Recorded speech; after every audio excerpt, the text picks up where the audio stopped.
I love these guys. Well, welcome to the Secondhand Lions podcast. And my name is John Drennan. I'm usually here with my good friend Bill Radford. In fact, we've been doing this podcast every single week since July, the week of the Hall of Fame game. Bill is not with me today. He's traveling and was not able to join. So I do have a special guest. I'm going to start by introducing her, a Lions fan. Her name is Katie Almstrom. She is the oldest of our three children, and the reason that my wife and I moved to New Hampshire because of her and her family, our two grandkids, who they at least one of them's a Lion fan. So, hey, Katie, I want to welcome you to the Secondhand Lions podcast, and we'll get this going. Welcome. Yay, thank you. This is definitely a happy surprise to be here this week. Yeah, it seems like during the season might have made more sense. If for 2 years, Katie helped Sharon our getting the tickets so we could watch every single Lions game. Being in New Hampshire, we have no problem watching the New England Patriots games and oftentimes the Buffalo Bills, but the Lions can be difficult. Now, last year, Katie, the Lions had, I believe, 12 primetime games. Mm-hmm. So we didn't need the ticket so much. Yep. But you did join me at one of listeners know I go to Buffalo Wild Wings in Concord, about an hour away, and you joined me with your son Lou one time last year. That was great. I was thinking about that. I've got a picture of him and he's hat, sweatshirt, full Patriots gear. So yeah, he got so a warm welcome. Yeah, let's talk about that. So, why is Katie on here? Well, she grew up in Michigan, and in the years that the Lions were just terrible, they were horrible. One year they won no games, and but since the last, well, I've been in New Hampshire now 6 years, and the last 5 years has been a complete shift with the Detroit Lions. And so Katie, I live very close to, and she's one of my buddies here to watch the Lions. And Katie, I know you just mentioned Lou. He's a Patriots fan and has his Patriots gear. What about our granddaughter, your daughter, Jamie? Well, I want to talk about Lou for a sec. So my son, I'm really proud of him for kind of stepping out on his own and deciding to be a Patriots fan, because growing up in Ann Arbor, it was very easy to be a Michigan fan. It was easy to be a Lions fan because just everyone around you was. And my parents were from the area. So I know my grandpa was a Steelers fan. And so there was always kind of that, oh yeah, grandpa's watching Pittsburgh in the other room. Everyone else is in this room watching the Lions. And so I think it's just funny because Lou's dad, my husband, wasn't a big football fan growing up. And so Lou has kind of taken it upon himself to bring New England into our New Hampshire home that has been completely dominated with Michigan and Detroit sports. So he is our lone wolf. And my daughter has asked for some Lions gear for her birthday and Christmas, and the poor kid still hasn't gotten anything yet. So we're going to need to get on that. So listeners are probably thinking, come on, Grandpa, if she wants Detroit stuff, let's get on it. So, and they'd be appropriate. She wants a lot of stuff. So she's 9. And by the way, Katie, anyone that knows, growing up in Michigan, that the rest of the world might not know this, but every single Thanksgiving we got the Lions on. Yeah. And so that's such a big deal, and that's now happening in New Hampshire as well. Yeah, it is really special. And Christmas this year too. So yeah, they played on Christmas, not very well. There was one Thanksgiving, Katie, where you weren't with us, but Lynn, your mom, my wife, and I went to family members where his wife his wife's brother-in-law was the trainer for the Lions. So we had dinner later because we waited for him to arrive after the game. And that was really interesting to be able to get his immediate insights following that game. So Well, you mentioned New England and your son, and I also admire that you he's a New England guy growing up here.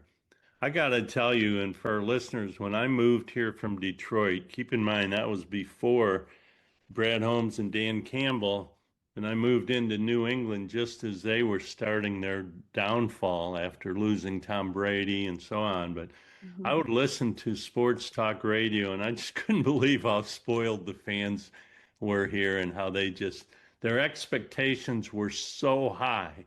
And I'm thinking, you guys have no clue. Like I just would hope for a winning season once in a while, get in the playoffs once in a while. And now, as Bill, my partner on this, and I have talked about, our standards have gone up so much that this year everyone's so disappointed, even though we had a winning season. And Yeah. I get that. So No, I've noticed that too, how quickly our standards changed with the Lions, where I mean I sort of jumped on the bandwagon maybe in their second or third year with Dan Campbell, and just noticing how disappointed I was when they didn't make it to the Super Bowl in their third year of their transformation. right. um, I mean, it was just it's fun to have those expectations and kind of funny to look at yourself. And I think a big part of that is because I've been in this area for almost 20 years. I've seen the Patriots win again and again. I've seen the Red Sox win again and again. And with the Lions, you're right. Like we would joke, we had jokes about how they were 0 and 7, 0 and 8, 0 and 9.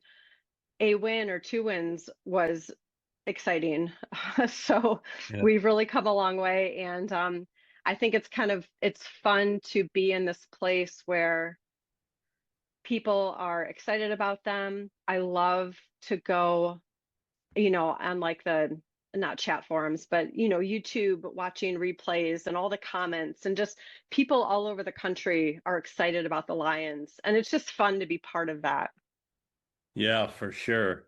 Um, And you mentioned you grew up in Ann Arbor, and a connection that we kind of have to the Patriots was Tom Brady, who Yeah. was close to your age, a little bit older, and played Yeah. in Ann Arbor, University of Michigan, when Katie was in school there. And so we knew all about Tom Brady. Honestly wasn't surprised that he had a great career. Obviously, I didn't know he'd become the GOAT, but he was so good at Michigan. It just so smart, no turnovers, great throws, great reads, and that just all the stuff that transfers to the NFL. So yeah, we had that connection with New England. Yeah. So, well, Katie, I want to dig into for our listeners just kind of an unfolding of what's taken place so far this spring. We're in the spring season of combines, and then the free agency, and the draft is only 8 days away. I'm so excited about that. So I'm just going to kind of go through some things here, and feel free to comment at any point. I'll move quickly, but I want to talk about notable losses to the Lions this year, starting with Taylor Decker, their left tackle. Most of us thought he won't be back, even if he wanted to be, because he's just not worth the money they would have had to pay. He's had a lot of injury issues. A lot of people thought he might retire, but he's not a Lion. Graham Glasgow, last year's center, who's done really well for the Lions the last few years, but just didn't do it at center. And I don't know if he retired. I think he did, but he's gone. Alex Anzalone, most people thought he would be gone just for contract reasons. And Alkmeen Muhammad, their edge opposite Aiden Hutchinson, he went to I believe, Tampa Bay, so he's gone. And each of those players, to our listeners, are all 30 years old or older. So that was, the Lions are moving toward a younger roster. Other notable losses: Ray Lopez did a really great job on the D line last year. I think, went back to the Cardinals, but he did a good job for us for 1 year. He was a defensive lineman. Amik Robertson, a lot of people thought he might leave, same reason. I think he was 30 or pushing 30, and um, went seeking a bigger contract than the Lions would pay. Khalif Raymond, loved by his teammates, a good punt returner, a good extra receiver. He's with the Bears, which which he would have gone anywhere but the Chicago Bears. He'll be playing for them. And speaking of the Bears, Katie, your favorite Lions player, you got his jersey this year at I Christmas. know. David Montgomery got traded and moved on. And should we have a moment of silence? Well, I actually didn't realize all those other players you just named were leaving either. So I'm holding back tears right now. Um, it's again just like it's been so much fun watching this team develop over the last several years, and there is some really kind of standout characters that you could just pick out easily watching them play. Um, so yeah, but Montgomery, gosh, he's something special. I'm wearing his jersey as we speak, and just excited to see what he does next. Hopefully not too well against the Lions, so. Yeah, and he's with Houston, so I don't even know if we'll play them this year. Hmm. Um, That's right. yeah, He was in Chicago before he came to Detroit, right? yeah, and in Yeah. fact, every time we played Chicago, I was so annoyed by him because he was so good. I mean, every Yeah. time he touched the ball, I thought, okay, here we go. So when I heard we got him a couple of 3 years ago, I thought this is great, and it was great. It He's was a great. great player. Yeah. Yeah. By the way, all those names I mentioned, Taylor Decker was the only holdover from the former coaching staff. Then Alex Allen came in first year that Campbell did, so he was here for all 5 of those seasons. Has it been? Yeah, it has been 5. I think Graham Glasgow, same thing. I think they brought him in. He's been here at least 4 years, and Khalif Raymond 5 years. So those guys have all been around. The last name I'll mention, Josh Pascal, he's not back. So those, and I think there's some others, but those are the most notable not coming back. So that left a lot of holes. Decker, we have to check these boxes and fill these holes. Decker is a tackle, Glasgow is a center, Anzalone is a reliable linebacker, Muhammad is a reliable edge rusher, Ray Lopez is a good D lineman, Amik Robertson, a starting D back, Khalif Raymond, a special teams and backup receiver, obviously Montgomery and Josh Pascal, who didn't play last year, but previous years had been a reliable backup. So, have we filled those holes? Let's talk about the add ons. In no particular order, I love that we picked up Isaiah Pacheco, who played for, I believe, 2 Kansas City Super Bowls and really ran hard. I remember I had kind of the same impression of him as I used to have for David Montgomery, just runs so hard. Now, he got hurt 2 years ago, didn't play as well last year, but again, being one more year removed from that injury, if he's close to form this year, he's actually a really good replacement for David Montgomery. Roger McCrary, a cornerback who's a starting level cornerback, is going to strengthen that and potentially a replacement for Amik Robertson. Christian Isian, and I'm not sure I'm saying every name right, but he's another potential starting D back at either safety or cornerback to help fill the loss of Amik Robertson. Tyler Conklin is a starting level, certainly backup level tight end. And, last year, Katie, you probably remember at the end of the year, we were without our 2 starting tight ends. Right. Um, oh, what's his name? Our starting tight end. I have a senior moment typically every time I do one of these. Um, and our I'm backup, Brock Wright. Laporta. Yes, Sam Laporta. I don't know why I have trouble. His name is one just him and Cleve Raymond. Our listeners know. John, come on, get those names. But yeah, definitely Laporta and Brock Wright were both hurt. Well, they should both be back, and Tyler Conklin will add to that room. Big addition is Cade Mays, our center. We got on a 3-year contract, and everybody's really high on him to anchor that because last year we just didn't have that center play. Larry Borum, who is certainly a strong backup tackle, but according to the Lions, could be a starting tackle. So helps to replace the loss of Taylor Decker. Greg Dortch is a receiver that came from the Arizona Cardinals, where our new offensive coordinator, Drew Petzing, is from. So those guys have history. Everything I hear about Dortch, he's a pretty reliable backup to Khalif Raymond. He's a good punt returner. He's a good receiver, slot receiver, got great hands, and he's younger. And by the way, Pacheco's a few years younger than Montgomery. And on the Montgomery trade, let's go back to David Montgomery. Well, that was a huge loss. We got a fourth round draft pick to be used this year. We got Juice Scruggs, who's a backup offensive lineman.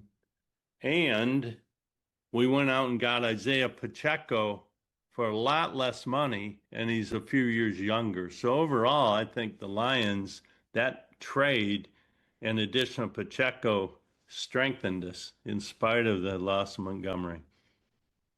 Well, and like Okay, you said, everyone is really young. So, I mean, right. these guys are all 25, 26, 27. So that's a really nice runway for the next several years. Yeah, great comment. You're right. Everyone I mentioned is in that mid 20s. Couple more. Damone Clark is a veteran linebacker to help replace the loss of Alex Anzalone. Ben Barch is a backup offensive lineman and to give depth there. DJ Wanham is an edge rusher that has started many games in the NFL that basically, in my mind, replaces the loss of Muhammad. And he's more of a run stopper than Muhammad was, maybe less of an edge. Um, my dog's barking right now. Katie, can you hear that? No, my dog's barking too. Can you hear him? No. So we got good filters here. My dog just, Zoom's pretty good. yeah, good. Peyton Turner, another backup edge, is on the roster.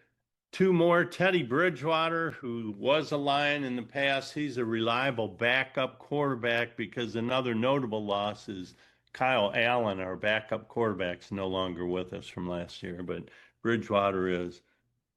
And finally, they announced the signing of Chuck Clark, and he shows up in the roster, but he doesn't show up in the free agency notes. So he's a backup safety who I believe is on the roster. We also re-signed our kicker, Jake Bates. We re-signed Rodriguez as a linebacker. Nowatzki is a linebacker. Tom Kennedy, who's I think this is his fifth or sixth year now with the Lions. We signed Levi Onoritsky. I'm saying his name wrong, but he was out all last year injured, but the year before did quite well. We re-signed Miles Adams. I think Dan Thomas as a backup safety, Rock Yassin and Avante Maddox. Both those guys, all three of those guys I just named, all did great last year, filling in the defensive backfield. So just a lot of movement going on. And Katie, right now, if we look at the roster on their Lions website, it shows 66 players. By the time you get your team together, you've got 53 on the active roster and 13 on the practice roster available. So there you go. Any comments on that flood of information I just shared? I didn't hear Hutchinson. He just re-signed 4 years as well. Oh yeah, yeah, I only talked about players who were free agents. Ah, got it. And yeah, so the core of the team, people like Hutch and Jameer Gibbs and Yeah. so on, they're all locked in. No, those numbers are really strong. So they've got, I mean, I, I'm no expert at this, but it seems like they've got some flexibility and choice going into the draft because they're set up so well um, already with their numbers. So it'll be really fun to see what they do. Yeah, and I actually think that's the perfect comment because you're right. They have flexibility now in the draft because potentially they filled every hole. Now, that doesn't mean they filled the holes to the degree to get them in a Super Bowl, but they did exactly what you said, created the flexibility now in the draft. For example, with Larry Borum, they could say, we know we need a tackle. But if they could get the guard from Penn State, who's considered probably the best offensive lineman in this draft, even though he's not a tackle, he could come in and anchor the left guard position for a decade, and then Larry Borum could potentially still play tackle. But yeah, there's a lot of options. So hey, I do want to talk about the draft. That's coming up. And before I do, just real quick note, I was sharing with you, Katie, there's a story some of our listeners might know of a player that stood outside Allen Park, the practice facility, 2 days ago. And by the way, folks, this is Wednesday, 8 days before the draft. So 2 days ago, Freddie McGee, who's from Canton, Michigan, played at Salem High School, walked on at Eastern Michigan, played there. Last year was the MVP of the Arena Football League with 14 interceptions. He's a real gritty guy, and he stood at outside the arena with a big sign and with his football cleats wrapped around his neck over his shoulders. The sign said, "I've got grit," and it's basically a sign, "Give me a chance." And I saw him interviewed this morning on NFL Today, and he talked about how he's ever had to earn every single thing in life. He's got a lot of grit. He's 5'8", 175 pounds or so, but was MVP in the Arena Football League. He just wants a chance. So I only bring that up because it's an interesting story, and who knows, will they give him a chance? Will he make the roster? No one knows, but And if not the Lions, will someone else give him a shot? So yeah, super fun story to follow. yeah, you're right. And he was asked, has he heard from any agents? And he says, yes, he has, because agents are looking for players that can they can make deals with. So Yeah. Yeah. Oh, amazing. That's really fun. all right, well, Katie, I'm no pro expert with this. I'm it's not my living. I'm not a reporter. I don't go to all that many things. I don't go to anything except I went to the draft 2 years ago. And by the way, the draft coming up, I got to tell you, that was an absolute blast being in Detroit 2 years ago for the draft amongst about a 250,000 people every single day, Thursday, Friday, Saturday, and being part of that spectacle. This year it's in Pittsburgh. I thought about going. My wife said, you should go to that job, but no. Um, but anyhow, I do follow a lot of the mock drafts, and the drum I've been beating all spring, I mean, all the way back to January, is the Lions need to take their first two picks and get an edge and a tackle, and not in that order based on who's available. And I still believe that those are their first two picks. And my thought a few weeks ago was we've got the 17th pick, and we know we can get a good tackle or a good edge with that pick. And then we've got the 50th pick. I have proposed the Lions trade their 50th pick plus next year's second round pick plus maybe one of their two this year fourth round picks and see if they could move up. So, for example, the Dolphins have the 10th or 11th pick, I think the 10th. They're in a big time rebuild. So, would they take this year's 50, this year's fourth round, and next year's second round and say, yeah, we'll do that deal? If the Lions could do that at 10 and 17, they nail their biggest needs, an edge and a tackle. I'm the Yeah. only person I know of who's proposed something like that. So, Well, you have seen draft day 100 times, so it's front of mind. I think it's just fun that we don't have the first pick. again. Yeah, right. A So great comment. Yeah, we're the not. 17th pick is Yeah. a good problem to have, right? Well, Katie, back, when you were a kid, they had, I think, the first round pick 3 years in a row. That's how bad they were. They Hmm. just couldn't escape it. Is that how they got Barry Sanders in the 90s? Yeah, but not first round. No, he No, was, I believe, I'm sorry, he was first round, but I meant first not pick first in the pick. entire No, I draft. know. I Yeah, know. I think he was second or third. But those 3 years in a row, I believe every year we took a receiver. Just, just crazy. So, Oh I, my. Well, but I feel like they've gotten 9 draft picks. They've got first round, second round, two fourth, two fifth, two sixth, and a seventh. I feel like they could almost give all seven. I mean, if they did my suggestion and gave up this year's 50th pick and a fourth rounder, even if they had to add a fifth and sixth rounder, that'd still leave them with another fourth rounder and another six or another fourth, fifth, and sixth and seventh, because they do need to get another linebacker. And, I'd like to see them get another safety. But boy, if they can nail those first two, I think they're positioned for Super Bowl. So. will this be the year? Well, we hope so. So, in wrapping up, Katie, I'm sure you know this because I talk about it all the time on this podcast. But Bill and I started this podcast to take the journey with the Lions to the Super Bowl. Really hoped it would be this last year. And folks, it could have been, I think, well, no, it couldn't. But in retrospect, we had the roster, but it got so beat up, losing both safeties, losing two tight ends, et cetera. It's just hard to recover. But we didn't have the right offensive coordinator, but I think that's a huge hole we've fixed this year. Time will tell. So, uh, no, it wasn't last year, but we certainly have the pieces where it could be this year. So, and I know you'll be there with me texting.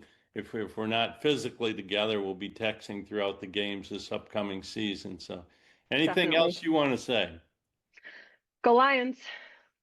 That's a good way to finish. So, folks, next week I'll be back on with Bill, probably right before the draft, and then once the draft happens, we might do a special edition, but we'll certainly be talking a lot about that going forward. So, with that, thanks for listening, Katie Almstrom. Thanks for being on here and part of this today, and we'll be back next week, folks. Take care. Thank you.